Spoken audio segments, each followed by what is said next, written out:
Assalamualaikum warahmatullahi wabarakatuh. Perkenalkan, saya Dela Octavia, mahasiswa MPI semester 5 dengan NIM 2522006, ingin sedikit menjelaskan mengenai unsur-unsur di Pondok Pesantren Salaf. Pesantren Salaf, pesantren yang melakukan pengajaran terhadap santri-santrinya untuk belajar agama Islam secara khusus tanpa mengikut sertakan pendidikan umum di dalamnya. Jadi, pesantren Salaf, pesantren yang mengajarkan murni agama Islam tanpa ada ilmu umum di dalamnya. Jadi benar-benar mengajarkan tentang agama Islam. Kegiatan yang dilakukan biasanya mempelajari agama Islam dengan belajar menggunakan kitab-kitab kuning atau kitab kuno yang menggunakan metode tradisional seperti hafalan, menerjemahkan kitab-kitab di dalam berlangsungnya proses belajar mengajar. Jadi, ciri khas dari Pondok Pesantren Salaf adalah pesantren yang dalam proses pembelajarannya itu menggunakan kitab kuning sebagai referensi dalam belajar mengajar. Dalam pesantren Salaf, peran seorang kiai atau ulama sangat dominan. Kiai menjadi sumber referensi utama dalam sistem pembelajaran santri-santrinya. Ya jelas, karena di dalam pesantren Salaf secara langsung kiainya itu menjelaskan atau memberi pembelajaran secara langsung terhadap santri-santrinya. Nah, kemudian unsur-unsur di Pondok Pesantren Salaf ada 5, yaitu kiai, santri, kitab, pondok, dan juga masjid. Berikut penjelasannya. Yang pertama, kiai. Kiai adalah guru yang mengajar di pesantren. Nah, sebutan guru yang mengajar di pesantren itu biasanya disebut sebagai kiai. Kiai dipahami sebagai pemilik dan pengasuh pondok pesantren yang bertugas mengajarkan pelajaran-pelajaran agama, baik yang pokok maupun tambahan. Nah, kiai juga dipahami sebagai pemilik atau pengasuh pondok pesantren yang juga mengajarkan ilmu agama kepada santri-santrinya. Kiai sebagai figur sentral di Pondok Pesantren Salaf. Nah, kiai sebagai figur sentral karena kiai merupakan edukator karakter, pembelajaran rohani, dan juga pembelajaran agama. Serta kiai di pondok pesantren merupakan panduan atau tumpuan bagi santri-santrinya. Nah, ini ada contoh Kiai Haji Mahrus Ali dari Pondok Pesantren Lirboyo, Kediri. Kemudian yang kedua, unsur pesantren di Pondok Salaf yaitu santri. Santri yaitu peserta didik di pondok pesantren. Nah, sebutan peserta didik di pondok pesantren itu disebut santri, yaitu peserta didik yang mengaji atau belajar di pondok pesantren itu disebut santri.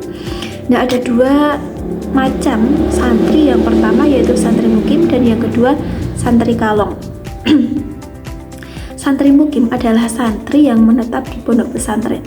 Sedangkan santri kalong adalah santri yang tidak menetap di pondok pesantren, namun santri tersebut berasal dari lingkungan atau berasal dari desa-desa di lingkungan pesantren tersebut. Setelah mengaji di pesantren, kemudian santri kalong tersebut pulang ke rumah. Nah, ini ada contoh santri yang sedang mengaji kitab kuning gitu ya. Kemudian yang ketiga ada kitab.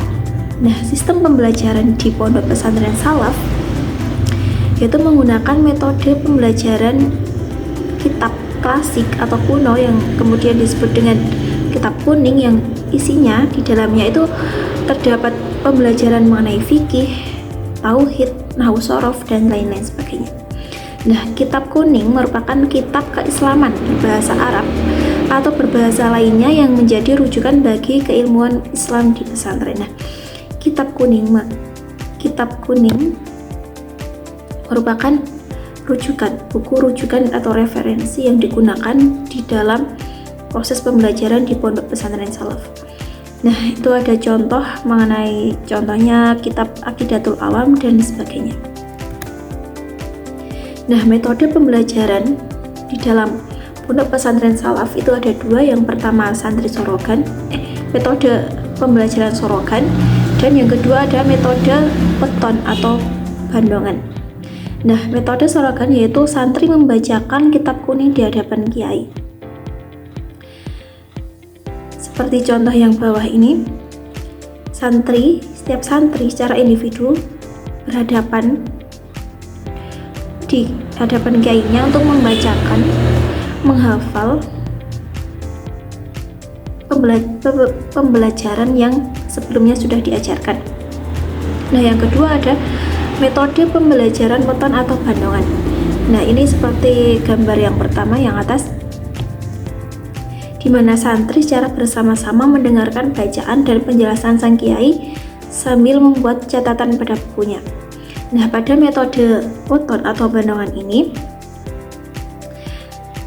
kiai menjelaskan mengenai pembelajaran dalam kitab kuning, kemudian santri mendengarkan secara bersama-sama, kemudian mencatat di bukunya atau di kitab kuningnya tersebut. Nah, kemudian yang keempat ada masjid. Masjid berfungsi sebagai tempat beribadah dan juga sebagai tempat belajar mendidik para santri. Nah, di dalam masjid tersebut, selain sebagai tempat beribadah, juga sebagai praktek beribadah dalam santri, misalnya dari cara membaca Al-Quran, kemudian praktek sholat, praktek wudhu yang sesuai dengan kitab yang telah dipelajarinya. Nah, yang kelima, unsur pesantren salaf yaitu pondok. Pondok merupakan bangunan yang menjadi tempat tinggal para santri. Nah, jadi seperti gambar yang atas ini, pondok merupakan perumahan yang dipetakan dalam bentuk rumah sebagai asrama bagi para santri untuk tinggal, karena kebanyakan santri-santri di pondok itu kan berasal dari luar kota, jadi tempat istirahat atau tempat tinggal para santri. Nah, sekian mengenai unsur-unsur pondok pesantren salaf. Semoga bermanfaat. Kurang lebihnya mohon maaf dan terima kasih. Wassalamualaikum warahmatullahi wabarakatuh.